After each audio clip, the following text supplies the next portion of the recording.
Bonjour, aujourd'hui je souhaite vous parler de la première entreprise de France, l'artisanat. Aujourd'hui, 80% des artisans d'art disent avoir du mal à vivre de leur métier. Un artisan d'art, c'est quoi?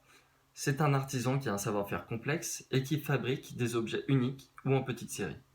C'est par exemple un maroquinier, un ébéniste, un céramiste, un tapissier.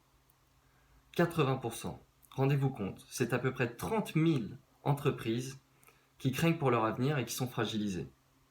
Alors les causes sont multiples, elles sont à la fois économiques, marketing, liées aux filières de formation. On peut donner comme exemple la concurrence industrielle, les habitudes de consommation des Français, mais aussi par exemple qu'un artisan seul aujourd'hui fait le travail de 5 personnes alors qu'il a le temps et les compétences uniquement pour son cœur de métier.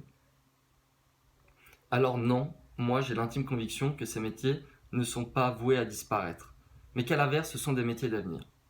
Ce sont des métiers d'avenir pour les 83% de jeunes qui disent que l'artisanat est un secteur d'avenir.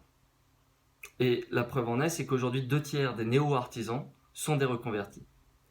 C'est pourquoi j'ai créé Artisans d'avenir. Artisans d'avenir propose un échange gagnant-gagnant entre artisans et particuliers. Notre objectif, leur offrir un complément de revenu et de la compétence gratuitement. Ainsi, pour l'artisan, on lui propose d'accueillir, de former, d'initier un particulier curieux en réflexion d'orientation ou de reconversion. En l'échange de ce stage d'initiation, le particulier rémunère l'artisan et s'engage à prendre du temps lors de la formation pour aider l'artisan à la résolution d'une problématique de son activité.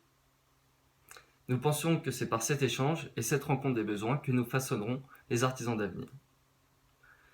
Je suis en ce moment à la recherche d'un nouveau programme d'accompagnement, après 6 mois à avoir été accompagné par Ticket for Change, et je souhaiterais, grâce à ce programme d'accompagnement, passer à la réalisation de ce projet, mais aussi avoir accès à des partenaires stratégiques comme Pôle emploi. Donc si mon projet vous intéresse, je serais ravi de vous rencontrer et d'en discuter avec vous le 5 décembre. Merci.